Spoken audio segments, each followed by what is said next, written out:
Good afternoon दोस्तों, नमो नमः। आप सभी का यमएस क्लासेस 1 में स्वागत व अभिनंदन है। दोस्तों, आज हम लेकर उपस्थित हुए हैं संस्कार। हमारे जो भारतीय समाज है उसमें जो है हिंदू धर्म के लिए 16 संस्कार बताए गए हैं। कितने हैं दोस्तों? 16 संस्कार बताए गए हैं। तो वह जो संस्कार हमारा है जन्म से लेकर मृत्यु पर्यंत चलता रहता है। बच्चा जब जन्म में गर्भावस्था में रहता है तब से संस्कार जो है चालू हो जाता है, और उसके जो अंतिम संस्कार है अंत्येष्टि संस्कार, उसके बाद जाकर जो 16 संस्कार होते हैं उसके अंत्येष्टि संस्कार के बाद ही जो है समाप्त होते हैं। तो यह जो हिंदू परंपरा है, जो समाज भारतीय समाज में जो हिंदू धर्म है उनके कुल 16 संस्कार बताए गए हैं। ठीक है दोस्तों, तो उससे आज हमारा प्रश्न उत्तर होगा संस्कार से। संस्कार कितने प्रकार के हैं, कौन सा संस्कार किस नंबर पे आता है, और गर्भाधान संस्कार क्या है, पुंसवन संस्कार क्या है, इसके बारे में हम प्रश्नोत्तरी करेंगे। ठीक है दोस्तों, तो आइए हम स्टार्ट करते हैं आज का जो है प्रश्नोत्तरी। आज का हमारा पहला प्रश्न होगा दोस्तों कि जो है कि संस्कार कितने हैं। जो संस्कार जो है हमारे भारतीय समाज में जो हिंदू धर्म के लिए जो संस्कार बनाए गए हैं, तो कुल संस्कार हमारे कितने हैं? तो हमारा आंसर होगा 16 संस्कार है। कितने हैं? 16 संस्कार है। 16 संस्कार है। ठीक है दोस्तों, यह जो 16 संस्कार होता है यह मनुष्य के व्यक्ति के जब उसका जन्म होता है, जब वो गर्भावस्था में होता है तब से वो स्टार्ट हो जाता है। जैसे पहला गर्भावस्था हो गया, दूसरा पुंसवन हो गया, तीसरा सीमांतोन्नयन संस्कार हो गया, फिर जात कर्म हो गया, नामकरण संस्कार हो गया, उसके बाद हमारा जो है निष्क्रमण संस्कार हुआ, फिर प्राशन संस्कार हो गया दोस्तों। तो ऐसे हमारे जो है 16 संस्कार हैं। तो 16 संस्कार हमारे जो है गर्भ अवस्था से चालू होता है और अंत्येष्टि अवस्था में जाकर समाप्त होती है। तो पहला हमारा प्रश्न है कि संस्कार कितने हैं? तो 16 संस्कार होते हैं। यदि पूछा कि पहला संस्कार कौन सा है तो गर्भाधान संस्कार, अंतिम संस्कार कौन सा है तो अंत्येष्टि संस्कार। ठीक है दोस्तों, आइए हम दूसरा प्रश्न पूछते हैं कि दूसरा हमारा प्रश्न क्या है। पास्कर एवं मनुस्मृति के अनुसार संस्कार कितने? यह तो हमारा है कि संस्कार कितने हैं, तो 16 संस्कार है। लेकिन यहाँ पे जो है पास्कर क्या है दोस्तों? पास्कर एवं मनुस्मृति कौन है? मनुस्मृति के अनुसार संस्कार कितने हैं? तो इनके अनुसार जो है संस्कार 14 बताए गए हैं। कितने बताए गए हैं? 14 संस्कार हैं। 14 संस्कार बताए गए हैं पास्कर और मनुस्मृति के अनुसार। ठीक है दोस्तों, अगले तीसरा प्रश्न देखते हैं। तीसरा प्रश्न क्या है? जन्म से पूर्व, जन्म से पहले कुल कितने संस्कार हैं? व्यक्ति जो है उसके जीवन में 16 संस्कार होते हैं, लेकिन व्यक्ति जो कुछ संस्कार को नहीं देख पाता है। जैसे मुख्य रूप से वह 3 संस्कार जो उसके जन्म से पहले होते हैं और 1 संस्कार उसके मृत्यु के बाद होते हैं। तो कुल मिलाकर वह 4 संस्कार को अपने जीवन में नहीं देख पाता है। तो ऐसे कुल कितने संस्कार है? प्रश्न है जन्म से पूर्व के कुल कितने संस्कार है? तो जन्म के पूर्व से व्यक्ति के 3 संस्कार है। कितने हैं दोस्तों? 3 संस्कार है। 3 संस्कार है जो उसके जन्म से पहले का, जो व्यक्ति नहीं देख पाता है। तो पहला कौन सा है? अगला प्रश्न हमारा है कि जन्म से पूर्व के 3 संस्कार कौन से हैं? हो गया कितने संस्कार है? यहाँ पूछा है 3 संस्कार कौन कौन से हैं। तो पहला हमारा हो गया दोस्तों, आंसर हमारा पहला है कि जन्म से पूर्व के पहला संस्कार है गर्भाधान संस्कार। क्या है? गर्भाधान संस्कार। गर्भाधान संस्कार।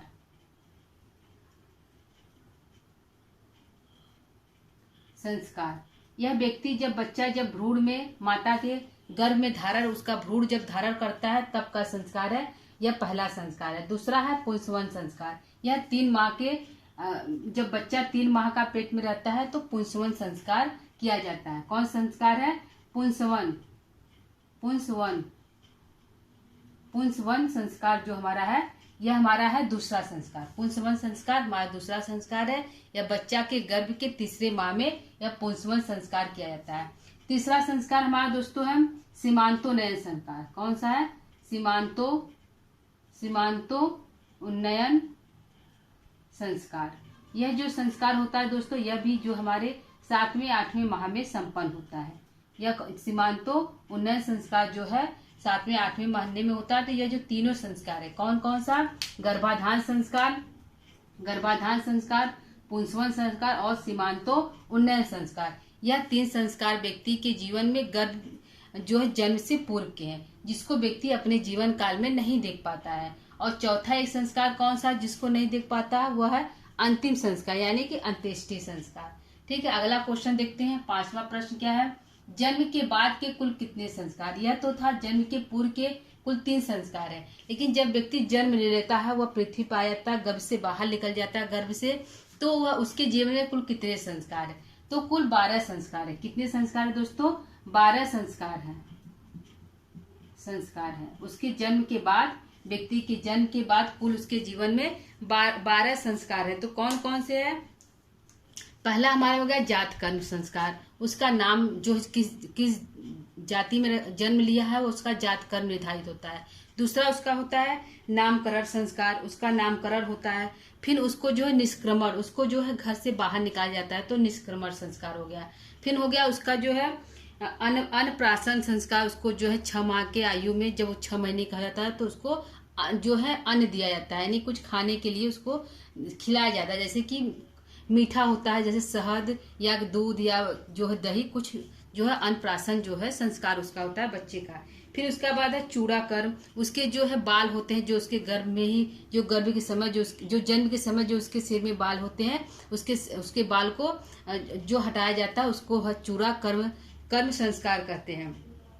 फिर जो है कर वेद संस्कार, उसके कानों को छेदा जाता है। उसके बाद है विद्या आरंभ संस्कार, उसका जो है विद्या आरंभ हो जाता है। विद्या आरंभ संस्कार के बाद उपनयन संस्कार होता है। उसके बाद हो वेदारंभ संस्कार, केशान संस्कार, समावर्तन संस्कार और 15वां जो है विवाह संस्कार। तो ये जो 12 संस्कार होते हैं वह व्यक्ति अपने जीवन काल में देखता है। तो यहाँ पे जन्म के बाद के कुल कितने संस्कार है, तो 12 संस्कार है, जिसमें से जातकर, नामकरण जो है, निष्क्रमण बताएं, जातकर, नामकरण, निष्क्रमण जो है, अन्नप्राशन और चूड़ा कर्म आदि जो संस्कार होते हैं, 12 संस्कार जो है उसके जन्म के पूर्व के हैं। अगला प्रश्न है, अन्नप्राशन संस्कार किस माह में किया जाता है। जो उसके बच्चे को अन्न खिलाया जाता है, कुछ उसको मीठा इत्यादि खिलाया जाता है, तो किस माह में होता है, तो 6ठे माह में होता है। किस माह में होता है, 6ठा माह में होता है, 6ठवें माह में होता है, माह में। ठीक है दोस्तों, 6ठवें माह में जो है यह होता है अन्नप्राशन संस्कार। अगला प्रश्न है किस माह में होता है, तो प्रश्न है 6ठवें माह में। अगला है वेदारंभ संस्कार कितने हैं। जो वेदारंभ संस्कार होता है वह कितने होता है, मतलब कुल तो व्यक्ति 12 संस्कार देखता है, जिनमें से उसका जो है 6 संस्कार उसका शैशवावस्था का होता है, और जो है 5 संस्कार जो है दोस्तों उसके जो वेदारंभ संस्कार होता है। कितने संस्कार होते हैं, वेदारंभ के 5 संस्कार होते हैं। ठीक है दोस्तों, आंसर क्या होगा, 5 संस्कार होते हैं, 5 संस्कार होते हैं, 5 संस्कार जो है वेदारंभ के संस्कार है। अगला है शैशव संस्कार कितने हैं। जो उसका खेलने जन्म के बाद, क्योंकि 3 संस्कार तो देखता नहीं, जो जन्म हो जाता है तो जन्म के जितने भी उसके संस्कार है, जो जिसको शैशवावस्था संस्कार कहते हैं, उसका जो है 6 संस्कार है। कितने हैं, 6 संस्कार जो है शैशवावस्था के संस्कार आते हैं, जैसे जात कर्म संस्कार, नामकरण संस्कार, करभेद संस्कार, चूड़ा कर्म संस्कार जो होता है, और जो है निष्क्रमण संस्कार, अन्नप्राशन संस्कार, जितने भी ये 6 संस्कार है उसके शैशवावस्था के संस्कार होते हैं। ठीक है, अगला है वेदारंभ संस्कार कौन कौन से। जो वेदारंभ संस्कार होता है वह कौन कौन से होते हैं, तो वेदारंभ संस्कार दोस्तों 5 हमारे हैं। तो कौन कौन से, पहला है विद्यारंभ संस्कार। क्या है, पहला है विद्यारंभ संस्कार, विद्यारंभ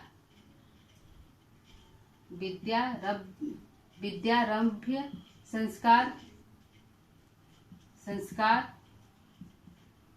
दूसरा हमारा हो गया उपनयन संस्कार।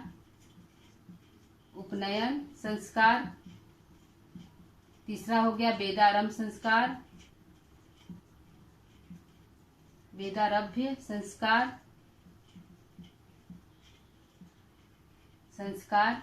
और चौथा हमारा हो गया विद्यारंभ संस्कार और उपनयन संस्कार, वेदारंभ, केशांत संस्कार और समावर्तन संस्कार। क्या हो गया, केशांत संस्कार और समावर्तन संस्कार। 5वां है समावर्तन संस्कार। यह जो संस्कार होते हैं उसके विद्या संबंधित होते हैं। किससे होते हैं दोस्तों, विद्या संबंधित होती है। जब बालक विद्या आरंभ उसका प्रारंभ हो जाता है तो पहला संस्कार विद्या आरंभ संस्कार, वो अपने गुरुकुल में जाता है और विद्या ग्रहण करने के लिए।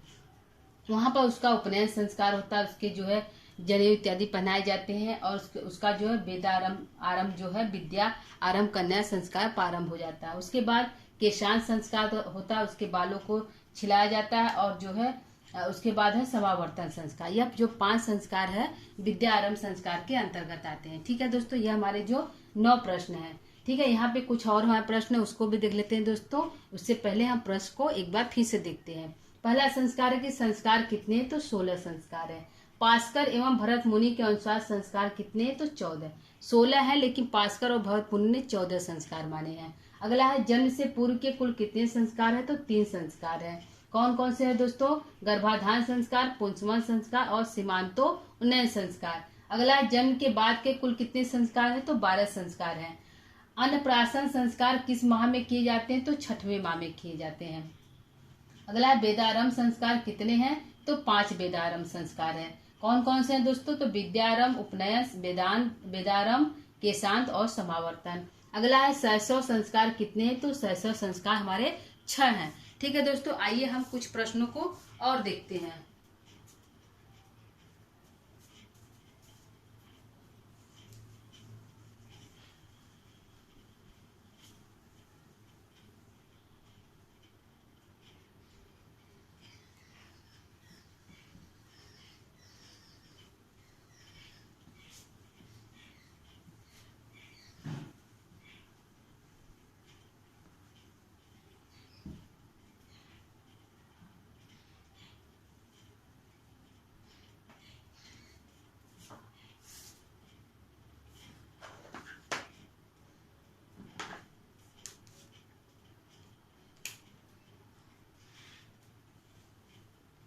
देखते हैं गौतम के अनुसार संस्कार कितने हैं। अगला प्रश्न है, प्रश्न हमारा है 7वां, 8वां, 10वां है। पास्कर के अनुसार, पास्कर व गौतम के अनुसार, सॉरी दोस्तों, गौतम के अनुसार गौतम के अनुसार संस्कार कितने हैं, संस्कार कितने हैं। ठीक है दोस्तों, यहाँ प्रश्न है कि गौतम के अनुसार संस्कार कितने हैं, तो हमारे 40 संस्कार है। कितने हैं दोस्तों, गौतम के अनुसार 40 संस्कार है। गौतम मुनि ने 40 संस्कार दिए, 40 संस्कार है। ठीक है, अगला प्रश्न है हमारा, अगला प्रश्न लेते हैं, क्या है 12वां प्रश्न, क्या हमारा है। ठीक है दोस्तों, 12वां प्रश्न देखते हैं क्या है।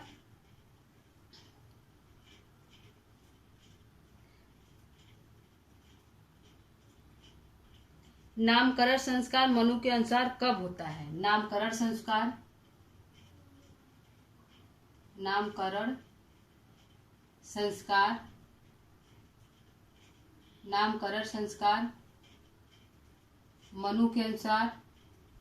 मनु के अनुसार कब होता है, कब होता है।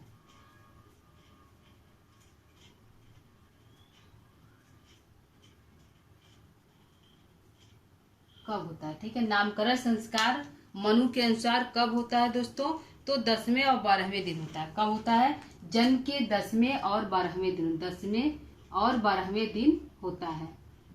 नाम रखा जाता है, बच्चे का नाम जो है 10वें और 12वें दिन रखा जाता है मनुस्मृति के अनुसार। ठीक है, अगला देखते हैं हमारा 13वां प्रश्न क्या है। 13वां प्रश्न हमारा है दोस्तों कि निष्क्रमण संस्कार में निष्क्रमण शब्द का क्या अर्थ है। निष्क्रमण संस्कार में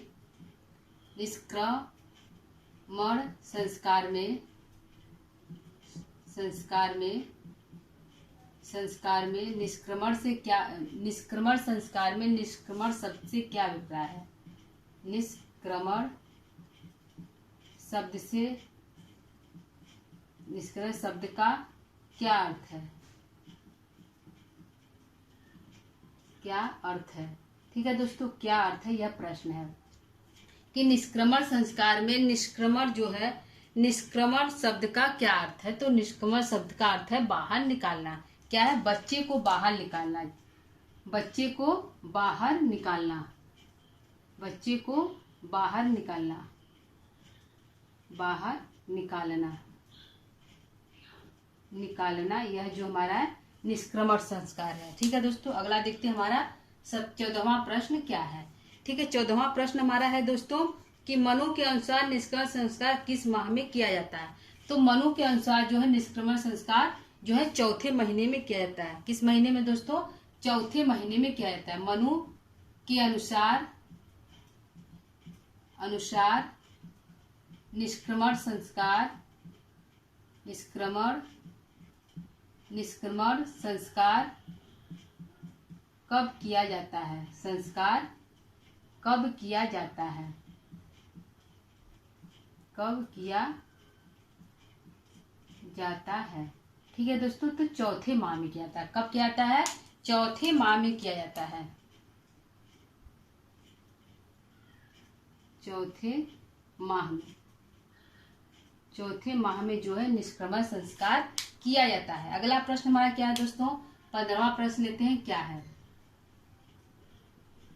ठीक है, 15वां प्रश्न हमारा क्या है, इसको देखते हैं। विवाह संस्कार से पूर्व कौन सा संस्कार होता है?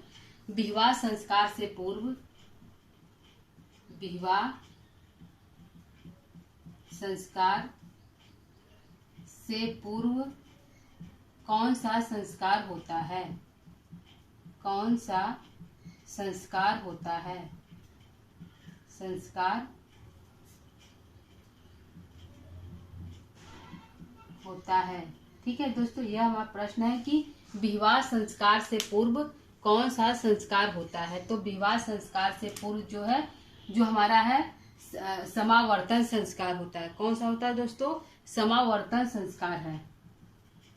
समावर्तन संस्कार, यह संस्कार वह संस्कार है दोस्तों, जो समावर्तन संस्कार वह संस्कार है जब बालक का विद्या जो है समाप्त हो जाता है और वह विद्या समाप्त करके अपने घर के लिए तैयार हो जाता है, आने के लिए। अपने जो जनेऊ जो है, जो वस्त्र धारण किया रहता है उसको त्याग कर नए कपड़े को, जो नए वस्त्र धारण करता है, अपने घर को वापस आता है। तो यह जो है उसमें यह जो समावर्तन संस्कार कहा जाता है। ठीक है, अगला है 16वां संस्कार क्या है। तो 16वां संस्कार हमारा है दोस्तों कि विवाह के कुल कितने प्रकार हैं। अगला है विवाह के कुल कितने प्रकार हैं। विवाह के कुल कितने प्रकार हैं। कुल कितने प्रकार हैं। ठीक है दोस्तों, यह है कि हिंदू समाज में जो विवाह को कितने भागों में बांटा गया है, प्रश्न है। तो विवाह के कुल कितने प्रकार है, या हिंदू समाज में विवाह को कितने भागों में बांटा है। तो 8 भागों में बांटा है। विवाह के कितने प्रकार हैं? तो 8 प्रकार हैं। कितने हैं? 8 प्रकार हैं। ठीक है, इसमें से 4 जो प्रकार होता है जो अच्छे विवाह के अंतर्गत आते हैं, और 4 जो विवाह होता है वो अच्छे नहीं माने जाते। निष्क्रमण जो होता है उसको अच्छे नहीं माने जाते हैं। यहाँ पे है दोस्तों, अगला प्रश्न लेते हैं 17वां। हमारा क्या प्रश्न है? 17वां प्रश्न है कि विवाह के 8 प्रकार कौन कौन से हैं। ठीक है दोस्तों, तो विवाह के मौखिक देख लेते हैं। विवाह के हमारे 8 प्रकार है, जिसमें ब्रह्म विवाह जो है सबसे जो उत्कृष्ट विवाह होता है, अच्छा विवाह जो है ब्रह्म विवाह को मानते हैं।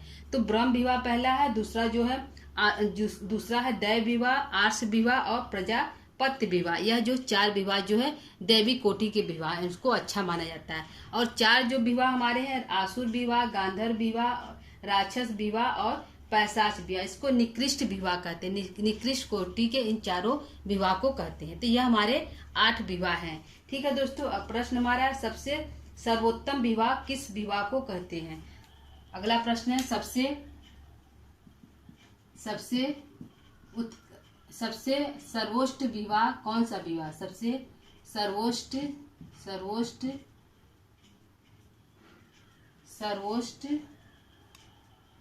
विवाह कौन सा है। सबसे अच्छा विवाह कौन सा है। सबसे अच्छा विवाह कौन सा है। कौन सा है। ठीक है दोस्तों, तो 8 विवाह में सबसे जो है अच्छा विवाह हमारा जो है ब्रह्म विवाह है। कौन सा विवाह है। ब्रह्म विवाह है। ब्रह्म विवाह है, यह सबसे अच्छा विवाह माना जाता है। ठीक है, अगला प्रश्न हमारा क्या है अठारहवां प्रश्न देखते हैं क्या है कि 8 विवाह में से कितने विवाह को सर्वश्रेष्ठ विवाह माना जाता है? आठ विवाह में से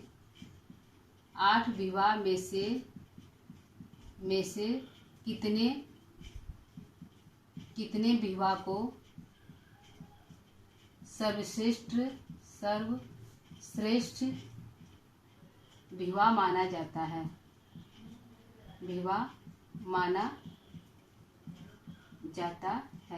ठीक है दोस्तों, यह हमारा प्रश्न है कि 8 विवाह में से कितने विवाह हैं जिनको सर्वश्रेष्ठ विवाह के कोटि के अंतर्गत रखा गया है? तो 4 विवाह है। कितने हैं दोस्तों? 4 विवाह है। 4 विवाह है। तो 4 विवाह हमारे कौन कौन से हैं दोस्तों? तो एक है गया ब्रह्म विवाह, दैव विवाह और प्रजापति विवाह और जो है आर्ष विवाह। कौन कौन से हैं? ब्रह्म विवाह, दैव विवाह, आर्ष विवाह और प्रजापति विवाह। यह जो 4 विवाह अच्छे विवाह की श्रेणी में आते हैं। ठीक है दोस्तों, अगला देखते हैं 19वां हमारा क्या प्रश्न है। 19वां हमारा प्रश्न है दोस्तों कि 19वां सबसे निकृष्ट विवाह कौन सा है? क्या है? सबसे निकृष्ट विवाह कौन सा है?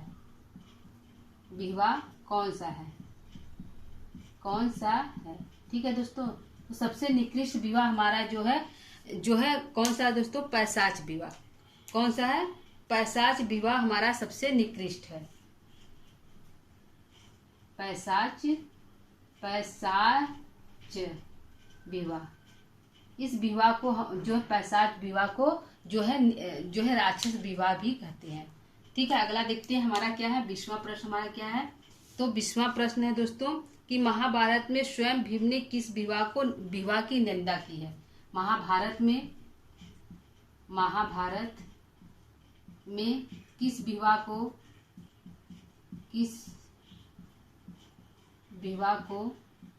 भीम ने महाभारत में किस विवाह की भीम ने निंदा की है? किस विवाह की भीम ने निंदा की है दोस्तों? महाभारत में। प्रश्न है कि महाभारत में किस विवाह की भीम ने निंदा की है? यह हमारा प्रश्न है। तो आंसर है दोस्तों आसुर विवाह। कौन सा है? आसुर विवाह की निंदा की है। आसुर विवाह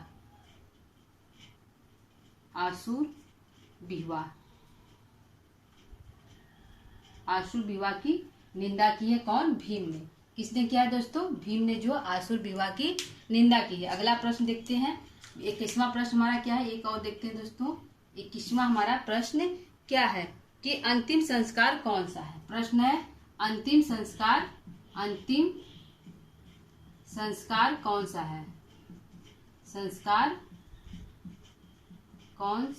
है?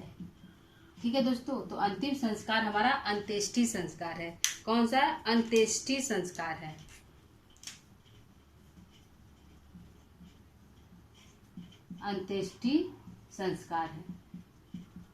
ठीक है दोस्तों, पहला संस्कार जो हमारा होता है गर्भाधान संस्कार और अंतिम संस्कार अंत्येष्टि संस्कार है। ठीक है दोस्तों, यह हमारा जो प्रश्न उत्तर है संस्कार पे। संस्कार के अंतर्गत दोस्तों विवाह भी आता है, क्योंकि जो विवाह हमारा संस्कार है उसके अंतर्गत हमारे कितने प्रकार के जो विवाह है इसका जो है उल्लेख किया गया है। ठीक है, तो आइए एक बार प्रश्न को फिर से पढ़ते हैं, फिर क्लास को यहीं पे समाप्त करते हैं।